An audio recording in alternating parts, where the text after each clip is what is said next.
Well, hello, Joe. Hi, Liz. Hi, Liz, indeed. And here we are doing an impromptu interview about your wonderful new book. Yes. But before we get into that, Mm-hmm. would you like to tell me and our audience about yourself? Well, I've always kind of had a creative bent and always wanted to be involved in arts and performing arts and things. So when I was in the Army, age 21, I went out for a play. And this is the first time I ever did theater. And first time I had a speaking part. And when I walked out on stage, I was terrified. I couldn't believe they sold tickets. And there I was. But I got over it, and I pursued acting in community theater when I got back home. And I did that for a number of years. I also studied acting in New York at Herbert Berghoff Studios. And it was just a wonderful time, a really creative time. And I got to do a couple of off-Broadway shows. But doing plays was difficult. I started to write plays, and that was fun. Wrote plays for children for a while, and we would produce them at the local community theater. The parents loved it because they didn't have to pay for daycare. I would take the kids, and then they had a good time, and it was a really wonderful experience. And then I started to write plays for adults, and a couple of my plays were done in festivals, but it became difficult to do plays. And why was that? Well, because, with a play, you kind of have to be there. The playwright needs to be part of the process. So you have a director, you have actors, and you have the playwright. And as the rehearsal period goes on, the playwright, he becomes less and less important. Yes, but the playwright has the final say on everything. Yes. And so what you have is sort of competing views. But the point is that you can all work it out if you're there. I was never there for any of the rehearsals.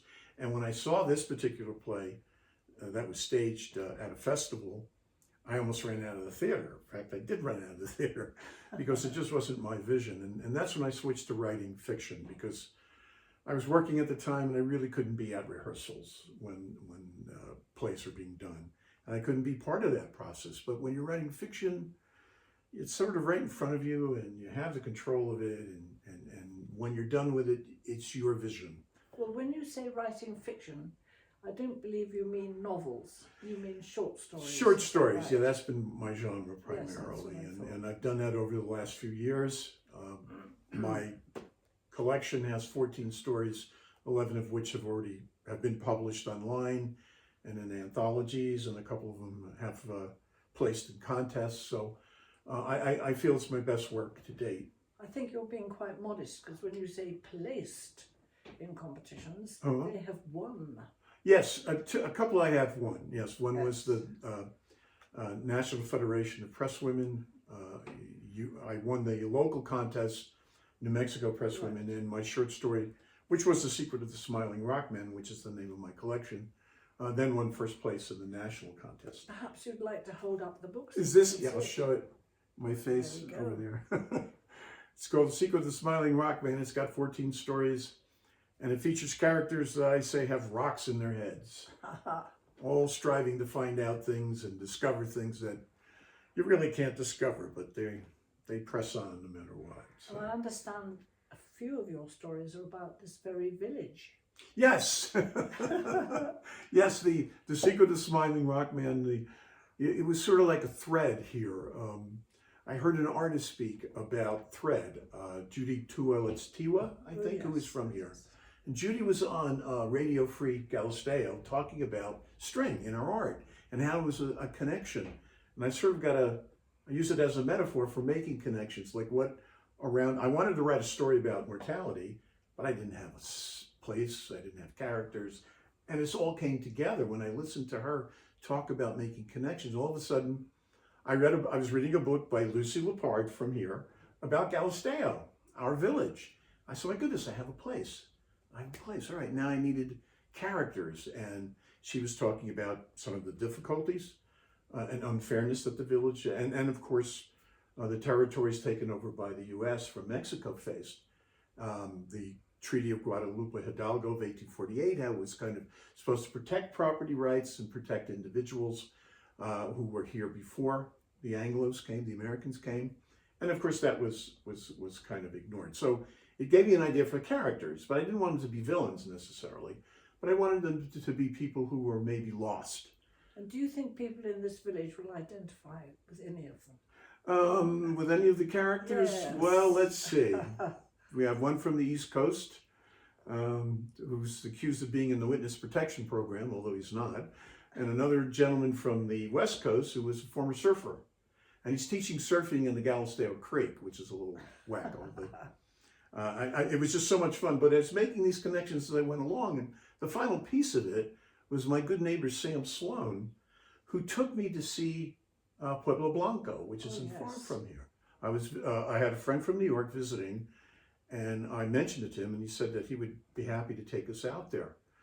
That's where I saw the petroglyphs. Yes, I was just going to ask you to explain a bit more Mm-hmm. for the viewers what Pueblo Blanco is. Yes, it's the ruins of a pueblo, and then there's a ridge that sort of runs alongside of it, and there are these rocks where the native folks carved petroglyphs, and it's a whole area of it's like a history book for them. It is. And it was very moving and very impressive. And then when I was looking through the photographs, I came across a figure, and I said, "Oh my goodness, the Rock Man.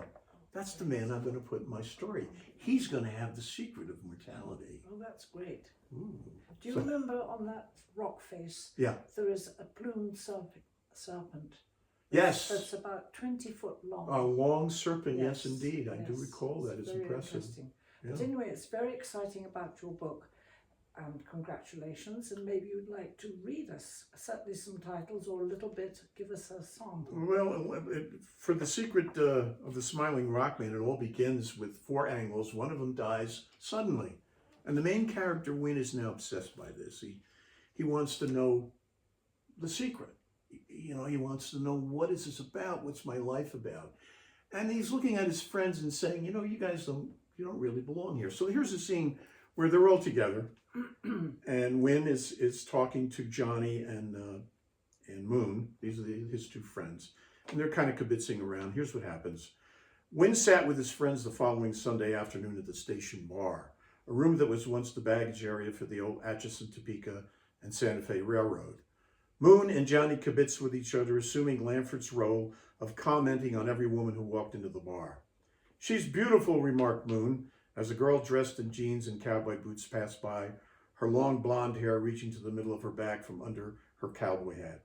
"She wouldn't look at you twice," said Johnny, chewing on the end of an unlit cigar close to his lip. "She only has to look once," said Moon. He slammed the table with his fist as he and Johnny broke into a fit of laughter. Win shook his head. "Pathetic," he said. "You guys are pathetic." "Come on, Win, lighten up," said Johnny, removing the cigar from his mouth and taking a sip of his beer. "You're not still bummed out about Lanford and that whole death thing." "Death thing? Is that what you call it?" Win shifted uncomfortably in his seat. "Look at us, 3 grown men spending a Sunday at the local watering hole, ogling girls and stealing peanuts from the other tables." Win pointed at Johnny. "Don't think I didn't see you do that." "We're just having fun." Moon slumped back in his chair as he raised his mug to a woman passing by the table. "Having fun? Is that what we're doing? I mean, look at us. What do we really know about each other? Johnny, you showed up here out of nowhere a few months ago, no job, yet you rent a nice house on top of the hill in the village. What's your story?" "Simple, he's in the witness protection program," laughed Moon. "I am not." Johnny clenched his cigar between his teeth. "You talk too much, Win." Win's voice softened. "You got a wife, kids, Johnny. I saw the photo in your living room." Johnny removed a fresh cigar from his pocket. He fumbled with the wrapper as he spoke. So what? A guy can't have trouble maybe once in a while? Maybe certain people pressured him? Maybe his wife don't understand? Maybe he just needs some space? "Space is okay, Johnny, but after a while you got to find a way to fill it." Win turned to look at Moon. "Hey, don't start in on me," said Moon, raising his hands in front of him and pulling up his blonde ponytail. "I'm happy teaching surfing in the desert." Win took out his phone and after fingering it a few seconds, held it up to Moon. "Read the headline about you." He turned the phone back toward him. "I'll read it for you. Surfer's injuries heal, but fear keeps him on the shore." Win shoved the phone in his pocket and jumped up, tipping over his chair and causing it to crash loudly on the floor as he exited the bar.